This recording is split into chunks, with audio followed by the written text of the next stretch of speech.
नमस्कार, स्वागत है आप सभी का न्यूज़ वन इंडिया देख रहे हैं आप और मैं हूं आपके साथ कृतिका। बुलेटिन की शुरुआत आज की बड़ी खबर के साथ करेंगे। आज कर्नाटक में मुख्यमंत्री सिद्धारमैया आज शपथ ग्रहण करते हुए नजर आएंगे। बड़ी खबर आप तक पहुंचा रहे हैं। वो तो वही DK Shivakumar deputy CM पद की आज शपथ लेंगे और साथ ही कुछ अन्य विधायक कैबिनेट मंत्री के तौर पर शपथ लेंगे। दोपहर 12:30 बजे का समय रखा गया है जब शपथ ग्रहण समारोह होगा। कांतिरवा स्टेडियम में शपथ ग्रहण का ये समारोह आज रखा गया है। तो बड़ी खबर आप तक पहुंचा रहे हैं। आज दोपहर 12:30 बजे कर्नाटक में सिद्धारमैया की ताजपोशी होनी है। काफी इसको लेकर के गहरा मंथन हुआ, चिंतन हुआ और उसके बाद में ये फैसला हुआ, ये ऐलान किया गया कि सिद्धारमैया ही कर्नाटक के मुख्यमंत्री होंगे।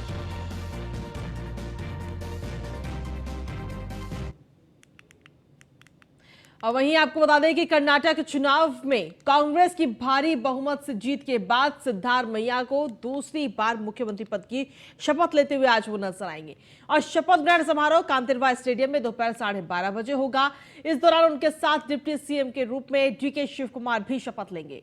कांग्रेस प्रमुख मल्लिकार्जुन खड़गे ने शपथ ग्रहण समारोह में शामिल होने के लिए कई समान विचारधारा वाले दल के नेताओं को भी आमंत्रित किया है और ऐसा माना जा रहा है कि 2024 में होने वाले लोकसभा चुनावों में सत्तारूढ़ बीजेपी से मुकाबले के लिए एकता के प्रयासों के बीच शपथ ग्रहण समारोह विपक्षी दलों के लिए शक्ति प्रदर्शन का रूप ले सकता है। इसी पर देखिए हमारी ये खास रिपोर्ट। कांग्रेस में अभी जोश है, उत्साह है, 2024 को लेकर उम्मीदें हैं। ऐसा लग रहा है 24 में विपक्ष की अगुवाई कांग्रेस ही करेगी। तो इन्हीं उम्मीदों को हकीकत मान कर्नाटक में शपथ ग्रहण समारोह के लिए कांग्रेस की तरफ से निमंत्रण गया। Akhilesh Yadav, Mamata Banerjee, Sharad Pawar, Uddhav Thackeray, Nitish Kumar, Tejashwi Yadav, MK Stalin. लेकिन कुछ नाम ऐसे हैं जो निमंत्रण की लिस्ट से गायब हैं। उनमें मायावती, अरविंद केजरीवाल, केसीआर, पिनाराई विजयन, जगनमोहन रेड्डी। हालांकि 2018 विधानसभा चुनाव के बाद कांग्रेस ने जब जेडीएस के साथ गठबंधन कर सरकार बनाई तो शपथ ग्रहण के दौरान मंच पर विपक्षी एकता की तस्वीर दिखी। लेकिन उसके बाद 2019 से लेकर अब तक विपक्षी एकता एकांतवास में ही चिंतन करती रही। अब फिर कर्नाटक में कांग्रेस पार्टी अपनी बड़ी जीत के बाद सीएम के शपथ ग्रहण समारोह से विपक्षी एकता की चमकती तस्वीर दिखाना चाहती है। अब इस कार्यक्रम से पहले ही कांग्रेस के इस प्लान को बड़ा झटका लगा। पश्चिम बंगाल की मुख्यमंत्री ममता बनर्जी ने इससे दूरी बनाने का फैसला किया। तो क्या माना जाए, विपक्षी एकता की तस्वीर अभी अधूरी है। महत्वपूर्ण है उनकी जीत कितनी जबरदस्त हुई है और जो बने हैं मुख्यमंत्री उनका तो हमको पहले से न संपर्क था ही। उन्होंने भी कहा और फिर कांग्रेस पार्टी के राष्ट्रीय अध्यक्ष ने फोन करके कहा आइए, तो हमने कल कहा कि नहीं हम आज वही हम चाह रहे हैं जरा वो आएंगे ना, इसके बाद तो हम तो इसी में लगे हुए हैं। जब वो सब हो जाएगा तब ना आप लोगों को अगली बैठक एक बार जब वहाँ पर हो गया और उसी के बाद इसी का नाम है तो बाकी सब विरोधी दल के लोग एकजुट हो जाएंगे तो देश के हित में होगा। तो उसके लिए तो प्रयास चल ही रहा है, तो कल तो जाएगा। कर्नाटक राज्य का चुनाव आपने देखा है, वहां भाजपा का सरकार हार गया और कांग्रेस का सरकार आ गया। कोई जीता है, कोई हारा है, लेकिन क्या बदलने वाला है? कुछ नहीं बदलने वाला। ये तो कथा 75 साल से चलते ही आ रहा है। कोई पार्टी जीतता है, कोई नेता जीतता है, कोई हारता है, लेकिन ये नहीं हो रहा है जो होना चाहिए। चुनाव में और चुनाव के बाद जनता का जीत होना चाहिए। नीतीश खुश है, शायद लग रहा होगा मेहनत रंग लाई, लेकिन केसीआर का अंदाज जुदा है।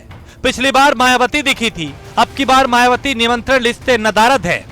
एक तरफ कांग्रेस संदेश देना चाहती है कि विपक्ष एकजुट है, लेकिन क्या मायावती, केजरीवाल, ममता बनर्जी के बिना विपक्ष की एकजुटता दिखाई देगी? और क्या माना जाए कि विपक्षी एकता अभी 50-50 रेशियो के भंवर में दिख रही है, जिसके चारों तरफ कद्दावर नेताओं की सियासी महत्वाकांक्षा घूम रही है।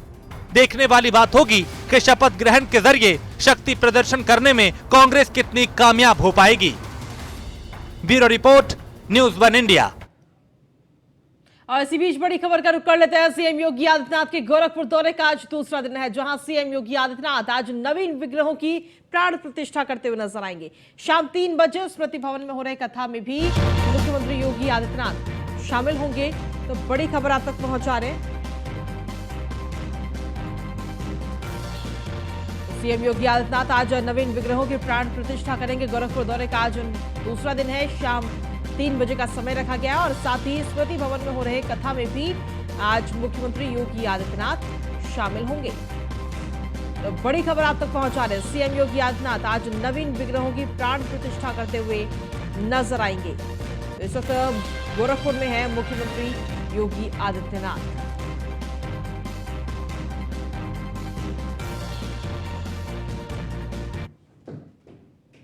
और वहीं आज बुलंदशहर के दौरे पर है डिप्टी सीएम केशव प्रसाद मौर्य, जहां सुबह 11:05 पर पार्टी के पदाधिकारियों और कार्यकर्ताओं के साथ में संवाद करते हुए डिप्टी सीएम केशव प्रसाद मौर्य नजर आएंगे।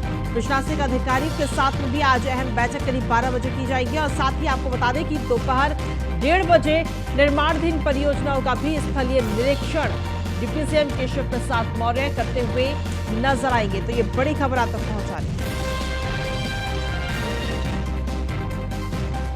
डिप्टी सीएम केशव प्रसाद मौर्य आज बुलंदशहर के दौरे पर रहेंगे, जहां 12 बजे बैठक में शामिल होंगे। और उसके बाद में 1:30 बजे भी कार्यक्रम है, उसमें भी शिरकत करते हुए नजर आएगी। सुबह 11:05 पर पार्टी के पदाधिकारियों और कार्यकर्ताओं के साथ में संवाद डिप्टी सीएम करेंगे। 12 बजे प्रशासनिक अधिकारियों के साथ अहम बैठक करेंगे और उसके बाद में करीब 1:30 बजे निर्माणाधीन परियोजनाओं का स्थलीय निरीक्षण डिप्टी सीएम केशव प्रसाद मौर्य करते हुए नजर आएंगे।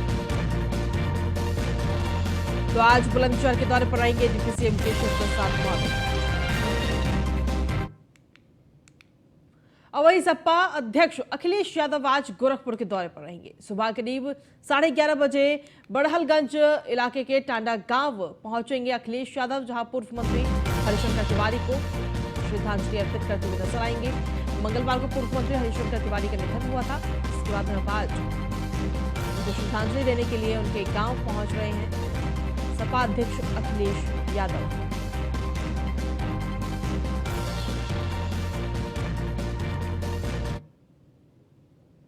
और वहीं अगली खबर लखनऊ से है, जहां उत्तर प्रदेश में 12 आईपीएस अफसरों के तबादले किए गए हैं, जिसमें दीपेश जुनेजा एडीजी अभियोजन बनाए गए हैं, सुनील कुमार गुप्ता एडीजी ट्रेनिंग बनाए गए हैं, नीरा रावत एडीजी प्रशासन यूपी बनाई गई है। वहीं प्रशांत कुमार को डीजीएसआईटी का भी चार्ज दिया गया है। स्पेशल डीजी बने रहेंगे प्रशांत कुमार। हाईकोर्ट की नाराजगी के बाद में आशुतोष पांडे की नियुक्ति फिलहाल रद्द कर दी गई है। वहीं आशुतोष पांडे की जगह पर दीपेश जुनेजा एडीजी अभियोजन बनाए गए हैं। तो यूपी ब्यूरोक्रेसी में यह बड़ा फेरबदल इस वक्त किया गया है। हाईकोर्ट की नाराजगी के बाद में आशुतोष पांडे की नियुक्ति फिलहाल रद्द कर दी गई है। ये बड़ी खबर आप तक पहुंचा रहे हैं।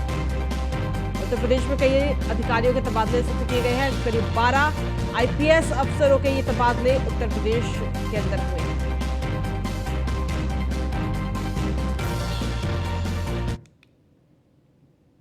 और वहीं कल शाम को रिजर्व बैंक ऑफ इंडिया की तरफ से एक बड़ा फैसला लिया गया, जिसने हर किसी को चौंका दिया। दरअसल रिजर्व बैंक ने 2000 रुपए के नोट वापस लेने का ये बड़ा फैसला किया है।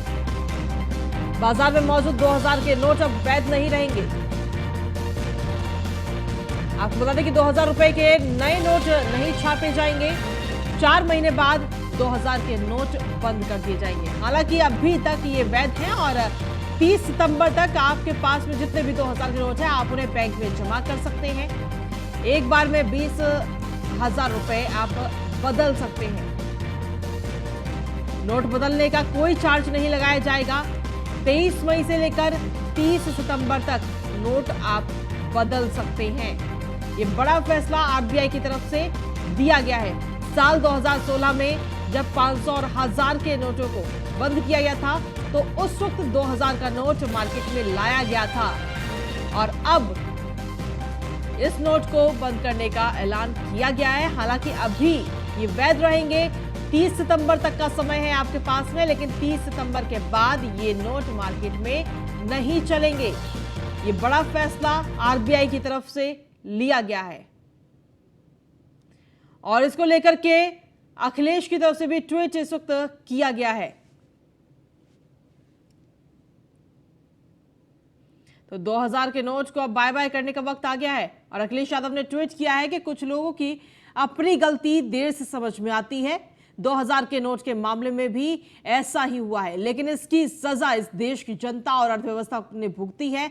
शासन मनमानी से नहीं, समझदारी और ईमानदारी से चलता है। तो सीधे तौर पर समाजवादी पार्टी के मुखिया अखिलेश यादव की तरफ से यह ट्वीट किया गया है और इस ट्वीट के जरिए सीधा निशाना केंद्र सरकार पर साधा गया है।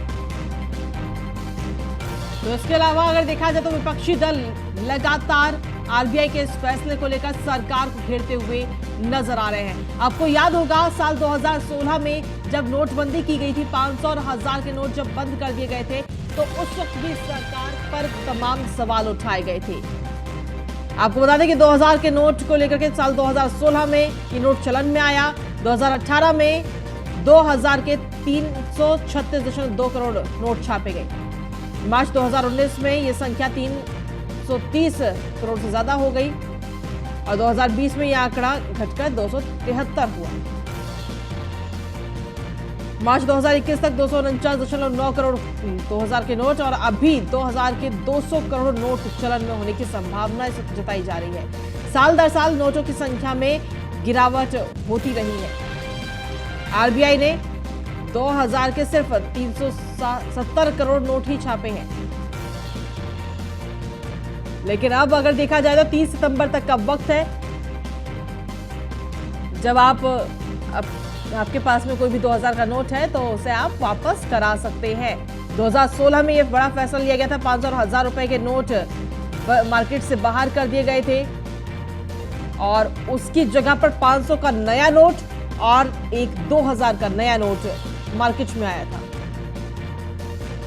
दरअसल इस 2000 के नोट को छापा गया था इसलिए जिससे कि 500 और 1000 के नोट जो बंद किए गए हैं उसके जगह 2000 का नोट मार्केट में लाया जा सके, जिससे कि उसकी कमी को पूरा किया जा सके।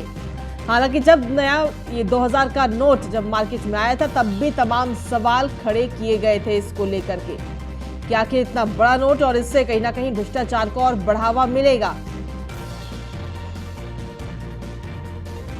अब नोट छापने में कितना खर्च हुआ है ये आपको ग्राफिक्स के जरिए समझाने की कोशिश करें। 2019-2020 के बाद से 2000 रुपए का एक भी नोट नहीं छापा गया है। 500 रुपए के एक नोट को छापने में 2.90 पैसे, 2 रुपए 90 पैसे का खर्च आता है।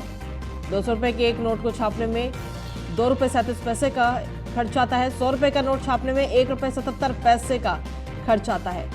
50 रुपए का नोट छापने के लिए 1 रुपए 13 पैसे सरकार खर्च करती है। 20 रुपए के लिए 95 पैसे का खर्च आता है।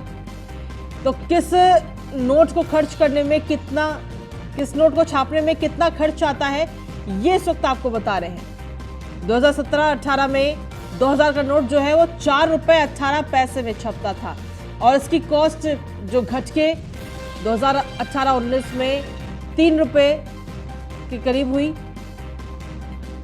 तो ऐसे में ये बड़ा फैसला इस वक्त फिलहाल आरबीआई की तरफ से लिया गया है और अब 2000 का नोट मार्केट से धीरे धीरे आउट होता हुआ नजर आएगा। हालांकि अभी फिलहाल समय जरूर आरबीआई की तरफ से दिया गया है कि अगर आपके पास में भी नोट हैं तो घबराने की जरूरत नहीं है। आप एक बार में 10 नोट बदलवा सकते हैं और साथ ही आप बैंक में जमा कर सकते हैं इसको। और अगर आपको बदलवाने हैं तो उसके लिए एक लिमिट जरूर बनाई गई है कि एक बार में आप सिर्फ 10 नोट ही बदल सकते हैं और साथ ही इसके लिए वक्त दिया गया है 30 सितंबर तक का। 30 सितंबर तक आप इन नोटों को चला सकते हैं मार्केट में या कहीं भी। कोई भी व्यक्ति 2000 का नोट लेने से मना नहीं करेगा। हालांकि आनाकानी जरूर कर सकता है लेकिन मना नहीं कर सकता है।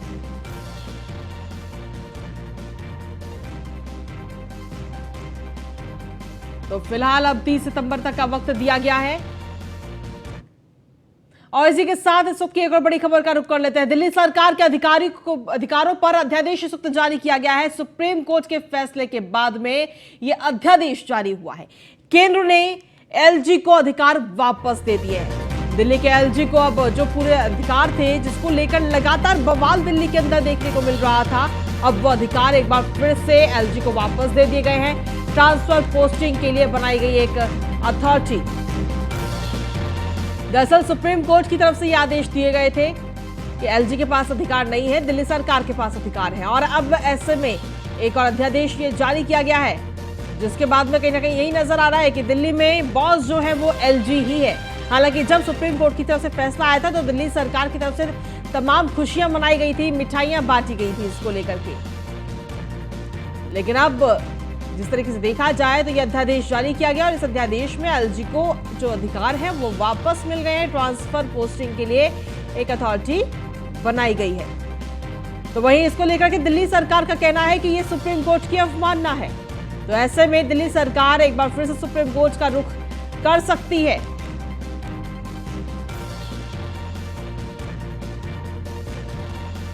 अथॉरिटी ट्रांसफर और पोस्टिंग जैसे मैटर्स में ये कमेटी जो है वो फैसले लेगी। अथॉरिटी फैसले की सिफारिशें उपराज्यपाल को भेजी जाएंगी। उपराज्यपाल इन सिफारिशों के आधार पर ऑर्डर पास करेंगे और सहमत नहीं होने पर एलजी से वापस भी लौटा सकते हैं। मतभेद होने की स्थिति में एलजी का फैसला ही फाइनल होगा।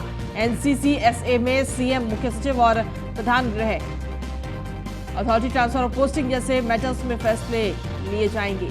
तो यह अध्यादेश जारी किया गया। हालांकि इससे पहले सुप्रीम कोर्ट की तरफ से यह फैसला दिया गया था कि दिल्ली सरकार ही सब कुछ है और उस पर कहीं ना कहीं काफी खुशियां भी दिल्ली सरकार की तरफ से मनाई गई थी। आम आदमी पार्टी की तरफ से काफी खुशियां मनाई गई। आखिर अध्यादेश क्या होता है? अध्यादेश कुछ और जो तब बनाया जाता है जब संसद काम ना कर रहा हो। अध्यादेश की शक्तियां कानून की तरह ही होती हैं, लेकिन अध्यादेश प्रकृति से अल्पकालीन होते हैं। अध्यादेश की अवधि केवल 6 हफ्ते की ही होती है। राष्ट्रपति की ओर से अध्यादेश जारी किया जाता है। सरकार के कहने पर यह अध्यादेश जारी होता है राष्ट्रपति की तरफ से। जिस भी विधेयक पर अध्यादेश लाया गया हो उसे संसद के अगले सत्र में पारित करवाना भी होता है, क्योंकि इसकी अवधि जो है वो कुछ हफ्ते की ही होती है और राष्ट्रपति को इसे दोबारा जारी करने का अधिकार नहीं है। अध्यादेश कुछ और नहीं बल्कि सिर्फ एक कानून है जो तब बनाया जाता है जब संसद काम ना कर रहा हो। तो यह अध्यादेश फिलहाल लाया गया और इस अध्यादेश के जरिए कहीं ना कहीं एलजी को जो शक्तियां ली गई थी वो शक्तियां अब वापस दे दी गई हैं। अध्यादेश की अवधि जो है वो 6 हफ्ते में 6 हफ्ते में इसको संसद से भी पारित कराना होगा। जो अध्यादेश इस वक्त जारी किया गया है एलजी की जो शक्तियां हैं जो वापस की गई ट्रांसफर पोस्टिंग को लेकर।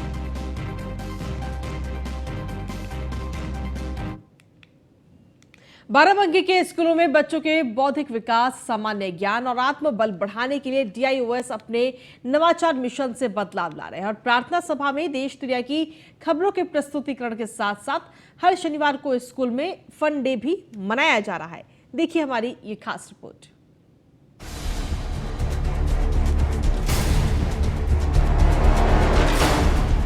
आपको बता दें कि बाराबंकी जिले में करीब 3 माह पहले ही आए डीआईओएस ओपी त्रिपाठी ने अपने नवाचार मिशन पहचान की शुरुआत कराई है। इसमें राजकीय और अशासकीय सहायता प्राप्त स्कूल के बच्चों और शिक्षकों में काफी रुचि भी दिख रही है। इस दौरान बच्चों ने क्या सीखा, इसके मूल्यांकन को लेकर इस मिशन पहचान परीक्षा का आयोजन किया गया। प्रश्न पत्र में 50 बहुविकल्प प्रश्न थे, जिसमें 4 विकल्प में एक सही उत्तर था। मिशन पहचान परीक्षा में जो बच्चे बेहतर प्रदर्शन करके दिखाएंगे उन्हें विभाग सम्मानित करेगा। बाराबंकी के डीआईओएस ओपी त्रिपाठी ने बताया कि ये परीक्षा पूरी तरीके से बोर्ड परीक्षा की तरह आयोजित की गई। सभी बच्चों को अलग अलग कक्षाओं में बैठाया गया और सीसीटीवी कैमरे से परीक्षा की रिकॉर्डिंग कराई गई, जिसकी मॉनिटरिंग स्वयं जिला विद्यालय निरीक्षक कार्यालय में लगे सीसीटीवी कंट्रोल सिस्टम से हुई। ये एक नवाचार है। सरकारी और सहायता प्राप्त जो हमारे माध्यमिक विद्यालय हैं, इनमें अध्ययनरत बच्चों में आत्मविश्वास में वृद्धि करने हेतु विभिन्न प्रकार की गतिविधियां चल रही हैं। जैसे प्रार्थना के समय थॉट्स ऑफ द डे, बाल न्यूज सेंटर, हर शनिवार को फन डे। इन गतिविधियों से बच्चों में आत्मविश्वास की वृद्धि हुई है और बच्चे क्रियाशील हुए हैं। इसी कड़ी में ज्ञान में वृद्धि का एक प्रयास हम लोग कर रहे हैं, जिसमें बच्चों के पाठ्यक्रम एवं सामान्य ज्ञान पर आधारित 50 बहुविकल्पी प्रश्न देकर हम OMR सीट पर बच्चों के ज्ञान का मूल्यांकन करते हैं और जो बच्चा अपेक्षाकृत कम ज्ञान रख पाता है उसके लिए हम लोग remedial teaching, extra class, bridge course का संचालन करते हैं। बच्चों में इस परीक्षा के लिए गजब का उत्साह देखने को मिला है। बाराबंकी के GGIC की प्रधानाचार्य पूनम सिंह ने बताया कि मिशन पहचान परीक्षा में जो बच्चे बेहतर प्रदर्शन करके दिखाएंगे उन्हें सम्मानित करने का काम करेगा। साथ ही परीक्षा के बाद जो बच्चे कमजोर पाए जाएंगे उनके लिए अतिरिक्त कक्षा का आयोजन किया जाएगा। मिशन पहचान की जो ये आयोजित परीक्षा होती है, हमारे जिला विद्यालय निरीक्षक से ओपी त्रिपाठी की का नवाचार है। इसमें अब तक जो कोर्स हो चुके हैं उनमें से वस्तुनिष्ठ प्रश्न आते हैं और इसके अलावा कुछ प्रश्न इसमें सामान्य ज्ञान के भी लिए जाते हैं जो हम लोग प्रतिदिन प्रार्थना स्थल पर और शनिवार को बच्चों को फंडे के रूप में लेते हैं। दरअसल DIOS OP त्रिपाठी का राष्ट्रीय पुरस्कार विजेता नवाचार मिशन पहचान बच्चों को शिक्षित करने के साथ साथ उनका चौमुखी विकास भी कर रहा है। इसी पहल के तहत माध्यमिक शिक्षा विभाग के बच्चों का बौद्धिक स्तर जांचने के लिए उत्सव के रूप में 73 केंद्रों पर मिशन पहचान परीक्षा आयोजित की गई। 2 पालियों में हुई इस परीक्षा में 38 राजकीय और 35 अशासकीय सहायता प्राप्त यानी कुल 73 स्कूलों के 6वीं से 12वीं तक के करीब 40,000 विद्यार्थी शामिल हुए। इस परीक्षा को लेकर बच्चों के साथ शिक्षकों में गजब का उत्साह देखने को मिला। परीक्षा कराने को लेकर अधिकारियों को ब्लॉकवार जिम्मेदारी सौंपी गई थी, जिनकी देखरेख में परीक्षा संपन्न कराई गई।